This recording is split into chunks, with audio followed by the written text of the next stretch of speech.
Assalamualaikum warahmatullahi wabarakatuh. Alhamdulillahi rabbil alamin. Wassalatu wassalamu ala sayyidina Muhammadin asyrafil anbiya al mursalin wa ala alihi wa ashabihi ajma'in. Amma ba'du fa ya ayyuhal hadirun wal hadiran wal mustami'un al kiram rahimakumullah. Tengku-tengku, bapak-bapak, ibu-ibu yang berhadir, serta kaum muslimin muslimat, para pendengar Radio Suara Baitur Rahman, Radio Serambi FM, Radio Republik Indonesia, RRI Banda Aceh, RRI Sabang, Melabuh dan juga Sibolga, dan radio-radio swasta lainnya yang saya hormati rahmati Allah. Pada malam hari ini, terlebih dahulu saya akan menjawab beberapa buah solat yang masuk. Namun sebelumnya saya sampaikan kembali bahwa pertanyaan-pertanyaan yang diajukan kepada saya, baik berupa surat ataupun melalui SMS, saya akan menjawab hanya yang menyangkut dengan persoalan fiqh. Sedangkan yang menyangkut dengan pertanyaan tentang masalah lain, apakah masalah akidah, masalah ayat Al-Quran, tafsir dan sebagainya, ini akan dijawab oleh Ustaz yang memberikan mata pelajaran ceramah tersebut. Jadi saya ditugaskan hanya menyampaikan masalah fiqh, bukan yang lain. Walaupun insyaAllah kalau kita berusaha mampu menjawab pertanyaan tersebut, tapi itu bukan porsi saya, porsi penceramah yang lain. Jadi mohon maaf kalau ada pertanyaan yang tidak saya jawab, karena tidak menyangkut dengan tugas saya dalam menyampaikan ceramah di Masjid Baitur Rahman ini. Surat yang pertama dari hamba Allah di Lampaseh, sesudah menyampaikan salam Pak Ustaz yang muliakan oleh Allah. Satu, ini pertanyaan dalam bahasa Aceh ini. Pakiban hukum urang pakai mik bak bale imam sembahyang. Ulangi. Pakiban hukum urang pakai mik bak baje imam sembahyang. Sedangkan kalau mik mesambung bak ampli atau cerobong mik. Kadang-kadang bak ampli atau mik yang mesambung talo na cicak atau dicim lain pernah kira menanggung najis, karena umum jino hampir tip-tip masjid dan menasah dipakai mi wate sembahyang berjamaah. Saya alihkan bahasa pertanyaan. Kita melihat di mana-mana masjid dan musholla imam memakai mik kecil digantung di baju imam. Tali mik tadi kadang-kadang ada kotoran, baik kotoran cecak, kotoran burung dan sebagainya. Apakah itu tidak bernajis? Itu pertanyaan singkatnya.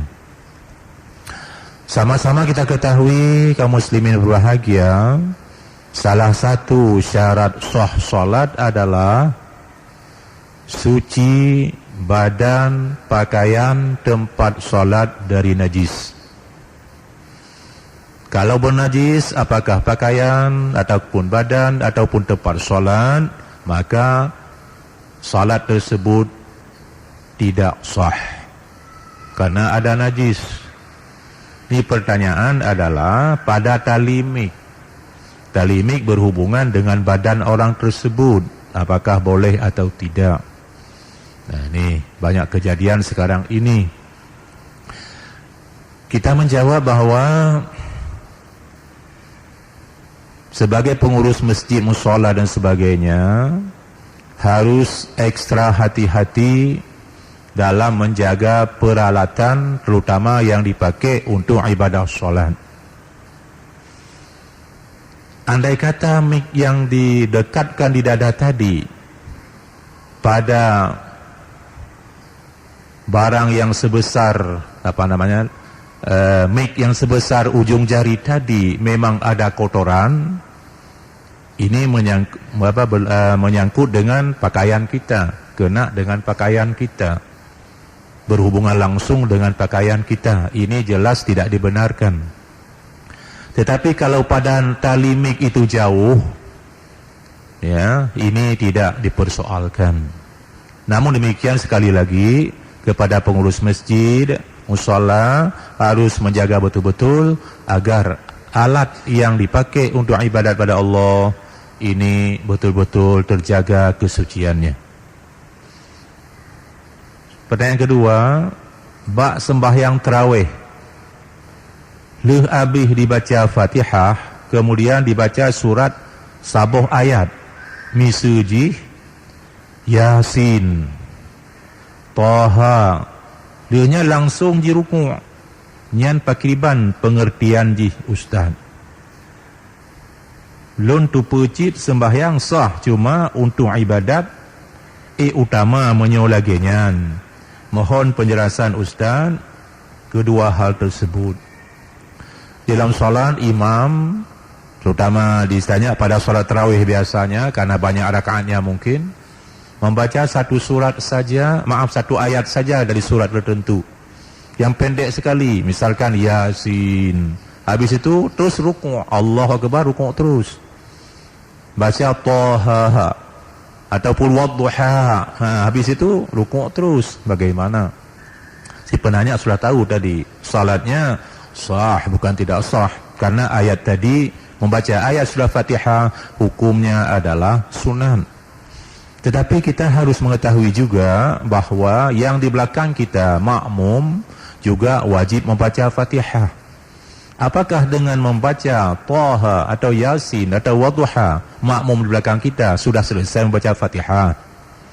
Ini kita harus hati-hati bertindak sebagai imam.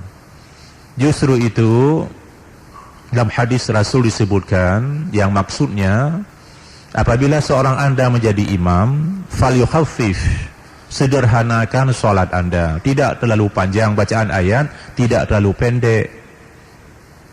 Panjang sekalipun nanti jamaah di belakang kita mengeluh, pendek sekalipun macam disebutkan tadi ada koreksi dan kritikan dari jamaah. Jadi sesuaikanlah bacaan kita dengan keadaan jamaah di belakang kita. Sungguh baik kalau seperti di Masjidil Haram, tiap malam tarawih itu 1 juz Al-Quran, 30 malam khatam Al-Quran. Apakah kita sanggup begitu? Jangan-jangan nanti jamaah di belakang kita semua pada lari, tidak mampu salat di belakang kita. Ini harus hati-hati. Doalun ustaz, semoga berselamat iman, bertetap dalam ibadah dan bersihat sabi ke ustaz yang kamu cintai sehingga acaranya terselenggara tabi. Amin. Wassalam hamba Allah dilampasi. Terima kasih. Amin ya rabbal alamin. Pertanyaan yang kedua, sebuah surat dari Tengku Mustafa di Ulai Karing. Saya ingin bertanya sama Ustaz, sebelum tsunami saya ada berutang barang-barang di Medan. Pada tahun 2008 saya ke Medan untuk membayar utang tersebut. Tetapi toki itu, yaitu orang Cina yang non-Muslim, sudah mati keluarga, sudah mati nggak ada lagi. Keluarga dia pun tidak ada lagi, sudah pulang ke Kalimantan. Kemana utang tersebut saya bayar? Tolong jelaskan pada malam Rabu tanggal 21. Ini sudah jelaskan. Diminta pada saya untuk menjelaskannya dari Tengku Mustafa Ulai Karing. Pertama, saya mengucapkan selamat kepada Tengku Mustafa. Ada i'tikad baik, walaupun utang dengan non-Muslim, tetap ada keinginan untuk membayar. Dalam Islam, utang tetap utang. Tidak ada beda Muslim dengan non-Muslim. Jangan kita berpikir kita utang saja pada non-Muslim, tidak apa-apa, nanti dimaafkan oleh Allah. Tidak. Utang tetap utang pada siapapun, wajib kita membayarnya. Sampai kepada istri kita berutang, wajib kita bayar. Dengan istri pun wajib dibayar utang. Nah, jadi dalam hal ini kepada Tengku Mustafa, yang timbul masalah hendak ke mana dibayar utang tadi. Tu Cina yang beri utang sudah meninggal dan keluarganya sudah pindah ke Kalimantan. Jadi dalam hal ini utang tadi tetap disimpan, diberi amanah kepada keluarga dan anak kita. Jangan sampai nanti menggunakan utang tersebut bukan pada tempatnya. Boleh jadi pada satu saat ya keluarganya entah kembali ke Medan. Nah, kita setiap saat selama hidup Tengku Mustafa itu wajib menyelidiki apakah ada keluarganya atau tidak yang masih tinggal di Medan. Kalau sampai Tengku Mustafa nanti meninggal, itu amanah ditinggalkan. Kalau betul-betul tidak ada tempat membayar utang tadi, Allah Maha Tahu. Puji kita punya i'tikad baik untuk membayar. Allah Maha Tahu. InsyaAllah Allah akan memaafkan, mengampuni kita yang berutang tadi. Karena kita punya i'tikad untuk membayar, tapi tidak tahu ke mana dibayar. Demikian kita jawab. Jangan utang nanti tadi ke masjid dan sebagainya, ini tidak dibenarkan. Ya, demikian kita jawab. Kemudian pertanyaan berikutnya, sebuah surat. Pertanyaan tentang zakat. Saya mengharapkan kesudian dari Bapak untuk mengulangi dari pembayaran zakat harta berupa emas. Oleh karena malam Rabu yang lalu telah Bapak jelaskan, bila ada emas sebanyak 20 manyam, kita harus membayar zakat. Saya koreksi yang bertanya, Tengku Pak ini hamba Allah dari Lambhe. Ya. Saya tidak pernah mengatakan 20 manyam kita harus bayar zakat. Yang saya sebutkan adalah 93,6 gram emas, ataupun kalau dengan manyam 28 manyam, bukan 20 manyam, 28 manyam. Kalau emas itu disimpan seperti emas batangan, yang ingin saya tanyakan pada Bapak, kalau saya sudah ada simpan emas lebih dari 20 manyam, lagi-lagi saya koreksi, 28 manyam, tetapi emas tersebut selalu saya pakai, umpama sewaktu pergi pesta perkawinan dan undangan-undangan lainnya, hanya sebentar saja disimpan. Kalau ada undangan-undangan, selalu saya pakai. Apakah emas tersebut kena zakatnya juga, Pak Ustaz? Ini mohon petunjuk dari Bapak. Sekian saja pertanyaan saya. Sampaikan kepada Bapak agar saya tidak ragu-ragu untuk membayar zakat harta tersebut. Dan saya tak lupa mengaturkan terima kasih pada Bapak atas jawaban saya dari Desa Lambhe ini. Pertanyaan serupa dari seorang ibu. Saya ibu rumah tangga, selalu mendengar ceramah Tengku. Walaupun sudah sering Tengku jelaskan tentang zakat emas, tetapi saya ingin yang lebih jelas lagi. Tengku bilang wajib zakat emas yang tersimpan 2,5% dari 28 manyam. Alhamdulillah saya punya emas 62 manyam. Sekarang termasuk 5 manyam. Sekarang termasuk 5 manyam mas kawin. Mas kawin masuk ke situ dalam 62 manyam.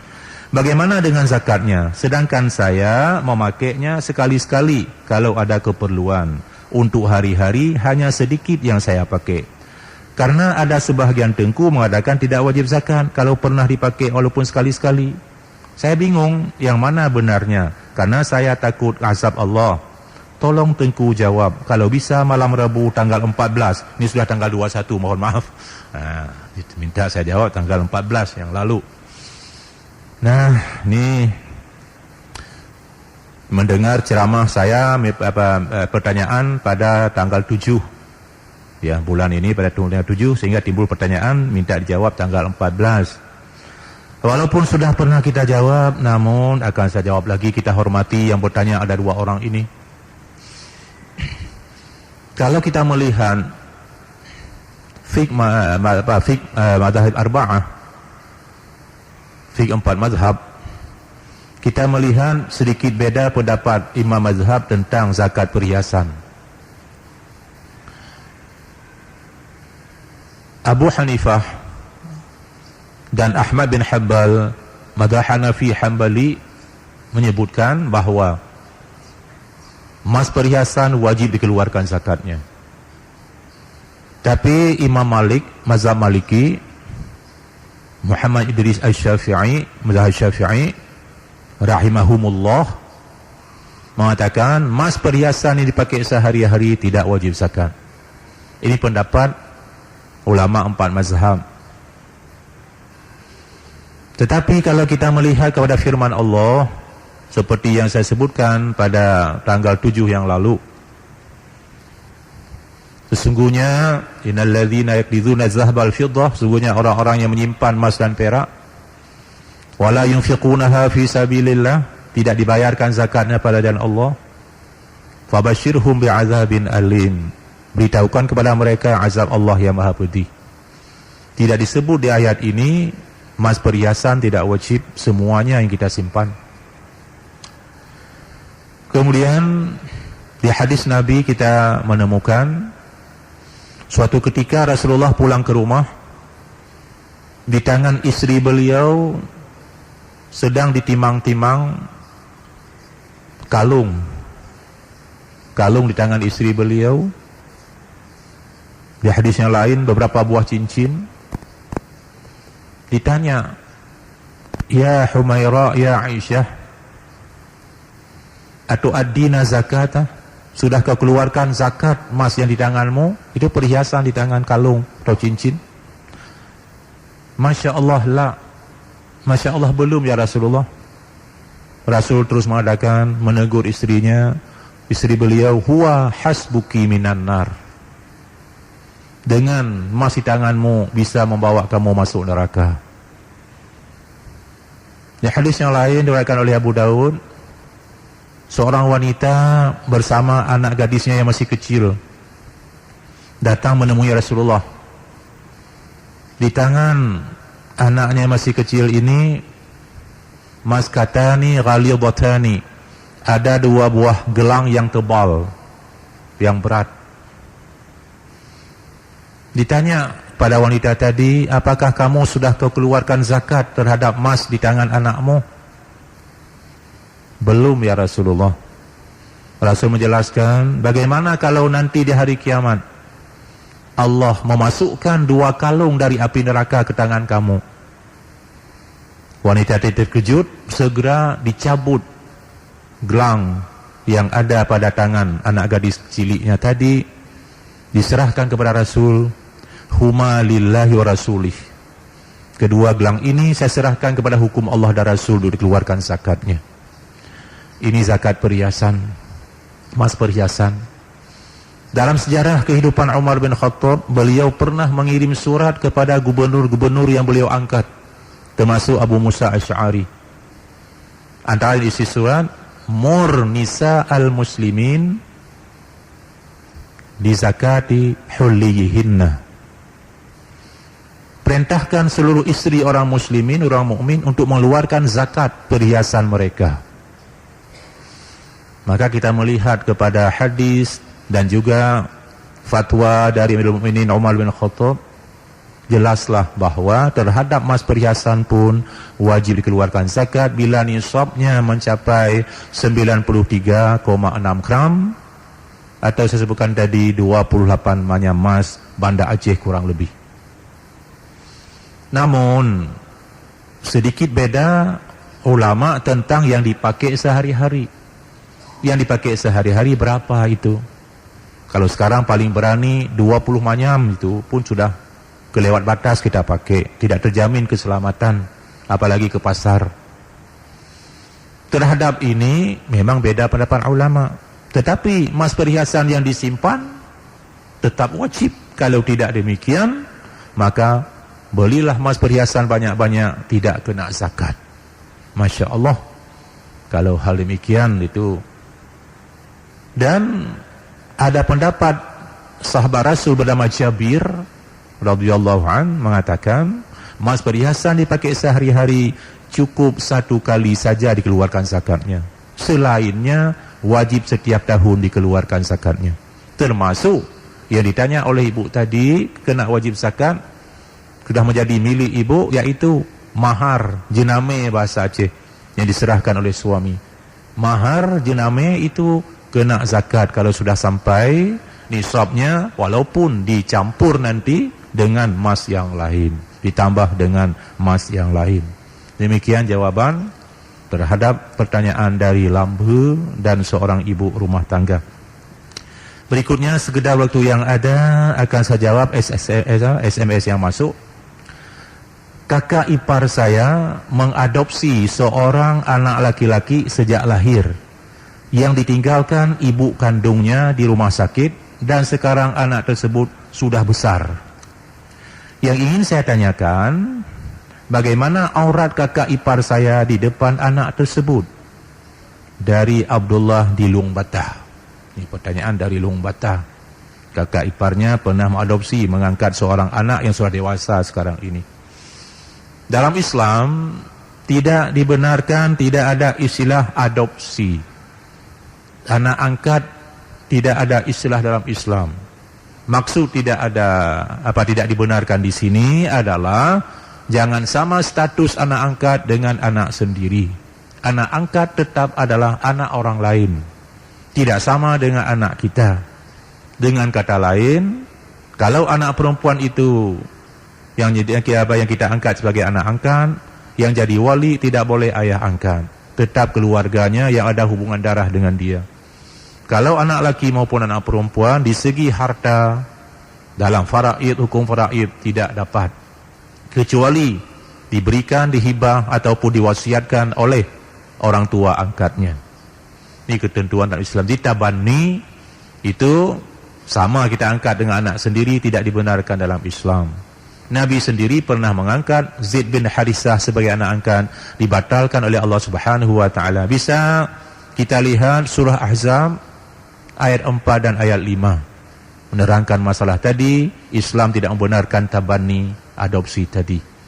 Jadi kepada si penanya ini kita jawab bahwa aurat kakak ipar yang ditanya tadi, yang perempuan, tetap seperti ajnabi, orang asing. Jadi kalau di muka anak angkat tadi harus menutup aurat dengan baik, kecuali muka dan tapak tangan yang boleh terbuka. Nah, namun kasus ini pernah terjadi terhadap sahabat Rasulullah. Ini hadis Muslim dan juga dalam Musnad Muhammad disebutkan Abu Hudzaifah dengan istri beliau Sahlah pernah mengangkat anak angkat namanya Salim. Salim sudah dewasa macam kasus tadi. Datang bertanya kepada Rasulullah, "Ya Rasulullah, Salim ini sudah seperti anak saya sendiri. Kapan-kapan saya di rumah terbuka aurat. Bagaimana supaya dia tadi sama dengan anak saya?" Maka oleh Rasulullah diberi jalan keluar. "Ard'ihi khamsa radha'at yadkhul 'alaik." Berikan kepada Salim, anak angkat tadi, 5 kali susu. Disuruh susu 5 kali, maka boleh dia keluar masuk ke rumah sama dengan mahram, karena sudah nama dengan anak susu, sudah sama dengan anak susu. Maksud susu tadi adalah diperas dalam satu tempat, diberikan kepada Salim tadi. Namun sebahagian ulama mengatakan hadis tadi sudah mansuh dengan hadis susuan, bahwa dibenarkan susuan tadi selama belum mencapai umur 2 tahun dan terhadap anak susu ini, dia minum susu, saya ulangi, tidak umurnya 2 tahun dan menyusu sampai 5 kali paling kurang, baru dianggap anak susu. Kalau sudah dewasa tidak lagi.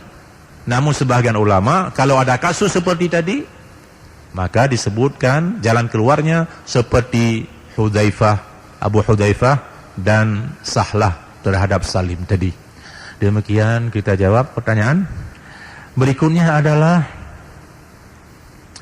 Jika hari wukuf di Arafah jatuh pada hari Jumat, apakah jamaah haji wajib juga melaksanakan salat Jumat sebagaimana biasa? Azan, khutbah dan salat Jumat. Setelah itu baru khutbah wukuf. Terima kasih atas jawabannya dari Tengku Dahlan di Janto. Daripada di Janto. Yang disebut yang jatuh, saya ulangi, wukuf di Arafah jatuh hari Jumat. Apakah wajib salat Jumat atau tidak? Kita jawab dengan perbuatan Rasulullah. Dalam ibadah haji beliau, haji wada', Rasulullah hanya sekali beliau haji, tidak lebih. Itu pertama, itu terakhir. Beliau umrah sampai 4 kali. 2 kali gagal, 2 kali berhasil. Rasulullah kebetulan waktu beliau berhaji, waktu wukuf di Arafah, jatuh hari Jumat. Saya disebut Haji Akbar. Jadi Haji Akbar adalah hari Jumat wukuf di Arafah. Tanggal 9 Zulhijjah jatuh hari Jumat. Sewaktu jamaah haji sedang wukuf di Arafah, disebut Haji Akbar. Walaupun sedikit beda pendapat ulama. Nah, dalam kehidupan Rasulullah kita melihat Rasulullah tidak melakukan sholat Jumat. Nah, mungkin alasannya dalam perjalanan, mungkin begitu. Yang jelas saya ulangi, Rasulullah tidak pernah melakukan sholat Jumat sewaktu wukuf di Arafah dalam haji wada' beliau. Jadi beliau sholat zuhur dan asar dengan jamak takdim. Dengan jamak takdim, tidak melakukan sholat Jumat. Tidak wajib sholat Jumat. Dan tidak perlu didirikan. Karena tidak ada tuntunan dari Rasulullah SAW. Jadi tidak ada khutbah, tidak ada azan untuk Jumat. Apa juga yang ada adalah khutbah wukuf. Khutbah wukuf tergelincir matahari khutbah, kemudian azan, beda dengan Jumat. Jumat azan dulu baru khutbah. Khutbah wukuf, khutbah dulu baru azan, iqamat, salat zuhur, salat asar secara jamak takdim. Demikian kita jawab pertanyaan dari Tengku Dahlan di Janto. Berikutnya, saya ingin bertanya, apakah berdosa pria yang berjanji akan menikahi seorang wanita yang sudah dekat dengannya, tetapi pria tadi tidak menikahi wanita tersebut, ingkar janji, malah menikah dengan wanita lain. Ini problema dalam kehidupan, ya. Ya, sekali lagi saya ingatkan, ya, bahwa dalam Islam tidak dikenal istilah pacaran seperti ada sekarang ini. Ya, mungkin bertanya ini sekadar ta'aruf, ya, sudah berkenalan satu rahmi, tidak lebih dari itu. Ya, mungkin sudah berjanji menikahinya, tapi sayangnya si laki-laki ini, pria ini ingkar janji. Nah, jadi ditanya itu bagaimana terhadap pria yang demikian. Kita teringat sebuah hadis Rasul, ayatul munafiq salas. Tanda munafik itu ada 3 macam. Idza hadasa kadzaba. Apabila dia berbicara, ngomong, dia berdusta. Wa idza wa'ada akhlafa. Apabila dia berjanji, menyalahi janji, janji tidak dipenuhi. Wa idza tumina khana. Yang ketiga, apabila dipercayakan seseorang, dia berkhianat kepercayaan diberikan kepadanya. Jadi yang laki-laki demikian termasuk punya sifat munafik begitu. Jadi berdosalah kita kalau merubah janji. Oleh karena itu, seorang laki-laki janganlah janji sembarangan. Jangan memberi harapan kepada seorang wanita kalau betul-betul tidak ingin dinikahi. Inilah yang terjadi sehingga seorang wanita terzalimi, sakit hatinya. Kita balik, andai kata kita seorang laki diingkari janji oleh seorang wanita yang kita cintai, bagaimana sakit hatinya kita? Kita balik saja. Saya rasa sebagai manusia yang punya perasaan pasti sakit hati. Begitu juga seorang wanita yang diingkar janji oleh calon suaminya. Demikian kita jawab. Berikutnya, kapan sebenarnya warisan difaraidkan? Apa harus menunggu sampai setahun? Apabila belum difaraid, apakah boleh dijual? Apa saja yang termasuk warisan? Apa tanah saja? tolong Tengku jawab pada ceramah maghrib. Jika bisa pada malam Rabu ini. Dari Abdullah di Janto. Ini pertanyaan juga dari Janto ini. Abdullah ya. Bila seseorang menghadap Allah, ada beberapa hal yang mesti segera kita lakukan. Yang pertama, segera menyelenggarakan jenazahnya. Yang kedua, segera melunasi utang-utangnya. Yang ketiga, segera membayar nazar atau janji-janjinya. Termasuk juga segera memfaraidkan harta warisannya. Jadi harta warisan bila meninggal seseorang bukan ditunggu sampai setahun, bahkan puluhan tahun, bukan demikian. Tapi segera difaraidkan harta peninggalan tersebut. Jangan sampai menzalimi orang-orang ahlul furud, orang-orang yang berhak mendapat harta. Misalkan tinggal anak, tinggal istri, ada orang tua, itu jelas semua mereka ada hak. Jangan dipegang oleh seseorang. Itu tidak ada pembatas mereka yang kita sebutkan tadi. Ayah, mama, istri, anak, itu tidak ada yang membatasi, tidak ada hijab. Tetap mereka dapat. Jangan dipegang oleh seseorang. Jadi, saya ulangi, dalam Islam, bila meninggal seorang, segera difaraidkan hartanya. Jangan ditunggu-tunggu lama. Jangan menzalimi satu sama lain. Jadi tidak tunggu sampai setahun.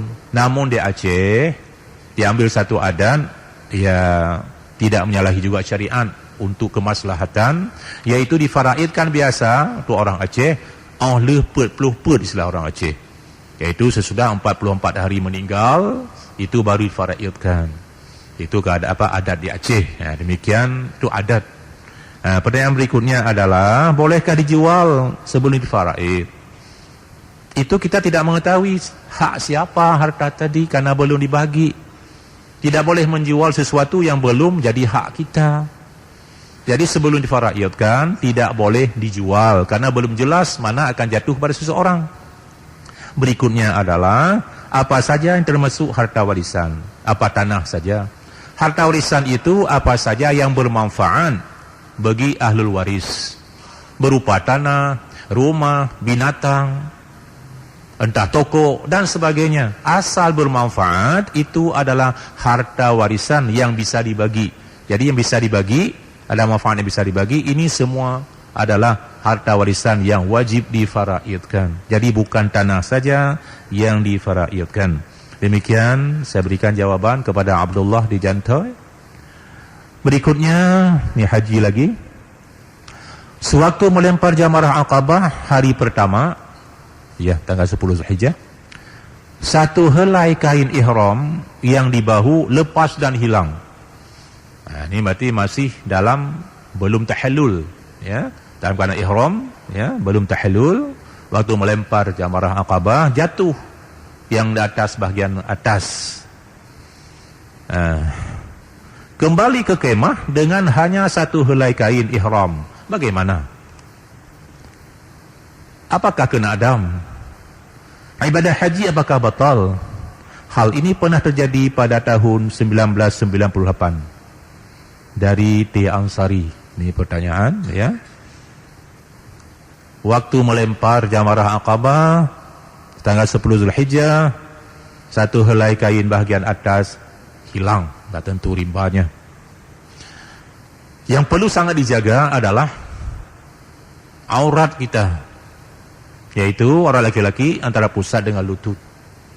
Jadi bahagian bawah masih tertutup auratnya, tidak ada persoalan. Jadi dia orang tadi tidak berdosa karena auratnya tertutup.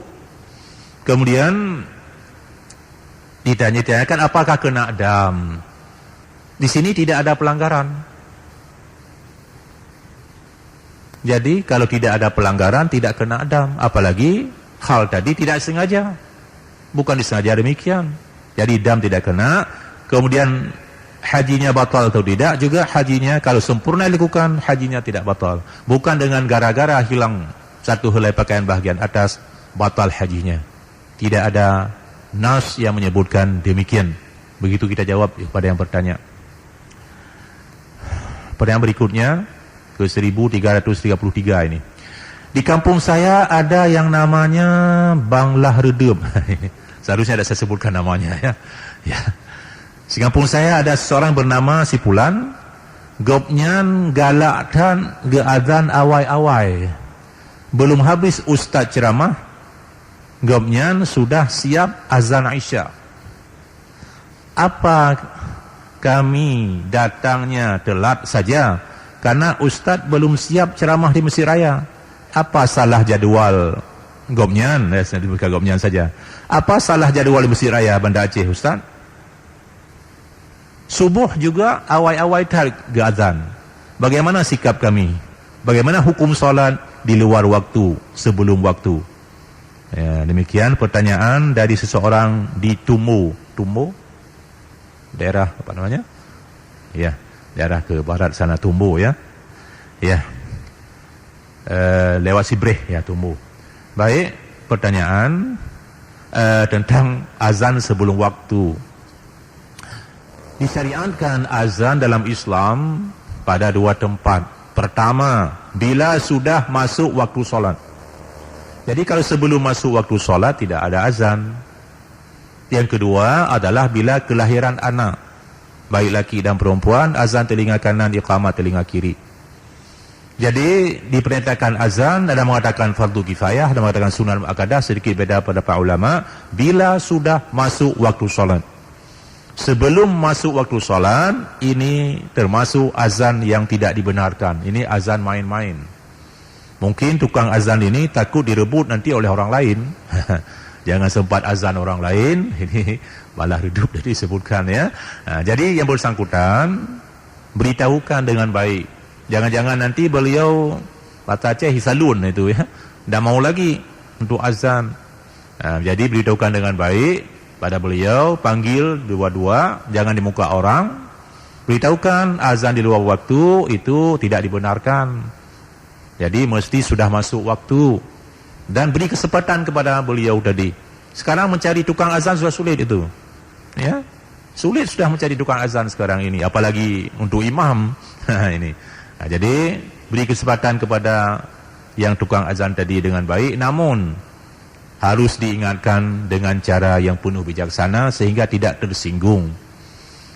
Dan kalau solat, saya jawabnya terakhir, pertanyaan solat di luar waktu. Solat di luar waktu tidak dibenarkan. Tidak boleh. Apalagi belum sampai waktu. Tidak dibenarkan. Lewat waktu dibenarkan hanya dua orang. Yaitu salat orang lupa dan salat orang tidur. Walaupun sudah di luar waktu. Selainnya tidak dibenarkan. Demikian tuntunan dari Rasulullah sallallahu alaihi wasallam. Berikutnya, sudah lebih 10 pasang minta nikah di Masjid Raya Baitur Rahman pada tanggal 11 bulan 11 tahun 2011 mendatang.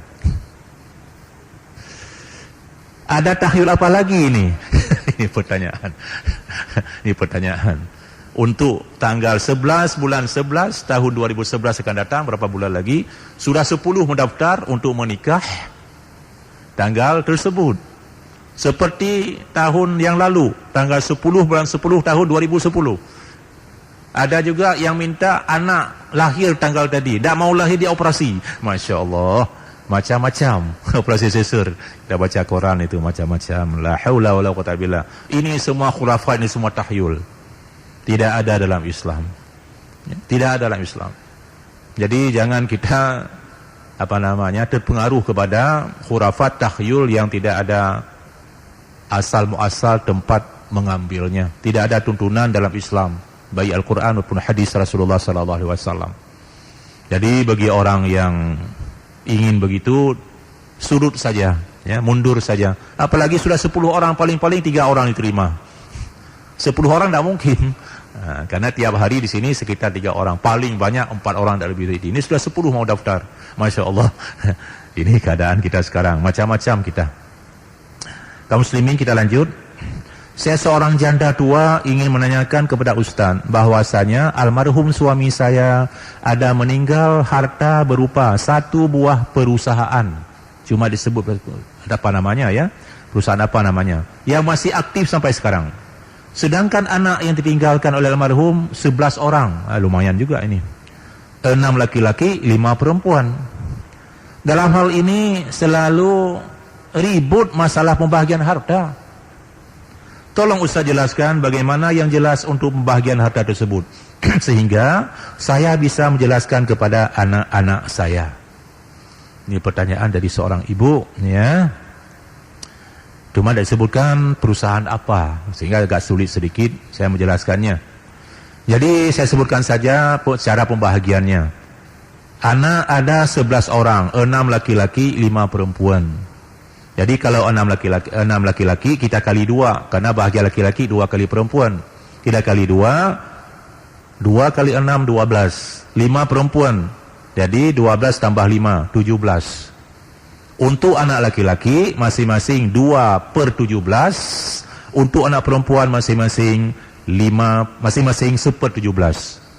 Saya ulangi, untuk anak laki-laki masing-masing 2/17. Untuk anak perempuan masing-masing 1/17.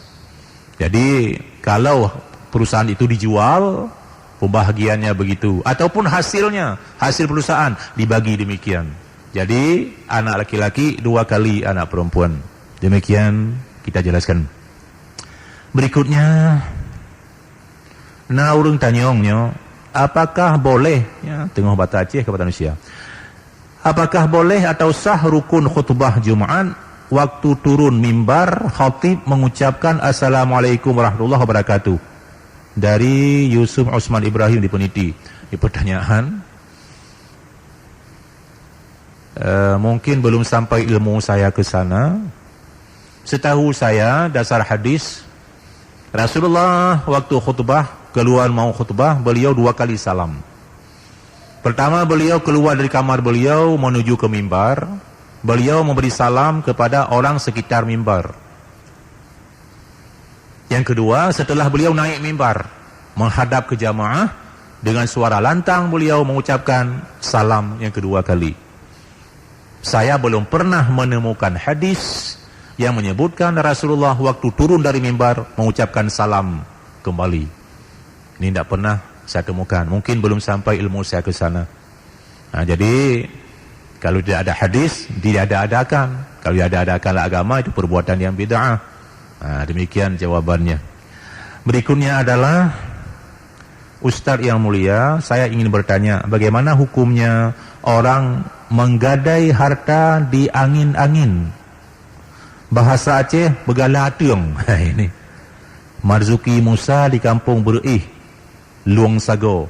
Ini dari PD ya, pertanyaan ya, PD Jaya ya. Pertanyaan, bagaimana hukum orang menggadai harta di angin-angin? Bahasa Aceh, begalatung. Ini semua saya rasa mengerti. Maksudnya, menggadaikan sesuatu tidak ada barangnya, fiktif. Itu menipu orang. Ya, menggadaikan sesuatu pada seorang, pinjam uang, diambil uang, ini sebagai boroknya saya gadaikan pada bapak. Misalkan 1 petak sawah. Waktu dilihat sawah itu, ukur kiri, ukur kanan, tidak ada. Atung yang ada. Ini penipuan. Jelas penipuan itu sangat dilarang dalam Islam. Ini dosa besar yang melakukannya. Dan dari uang yang minta untuk harga gadai tadi, wajib dikembalikan dengan utuh dan sempurna. Kalau tidak, itu namanya utang yang wajib dibayar. Demikian kita jawab. Berikutnya, orang salat tidak tahu arti apa yang dibaca. Apakah dia tergolong orang munafik? Ya, saya sebutkan hadis tadi. Tanda munafik ada 3. Kalau Al-Quran ada hadis yang lain 5. Al-Quran berpuluh-puluh dalam munafik. Tapi tidak ada satu pun hadis yang menyebutkan termasuk orang munafik adalah orang dalam salat tidak mengerti artinya. Tidak ada itu. Kalau demikian, hampir 90% itu termasuk munafik orang salat.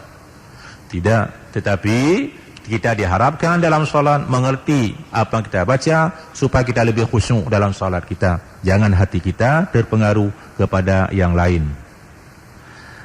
Demikian kajian kita pada malam hari ini. InsyaAllah akan kita jawab pada malam berikutnya. Wallahul muwafiq ila aqwamit thoriq. Wassalamualaikum warahmatullahi wabarakatuh.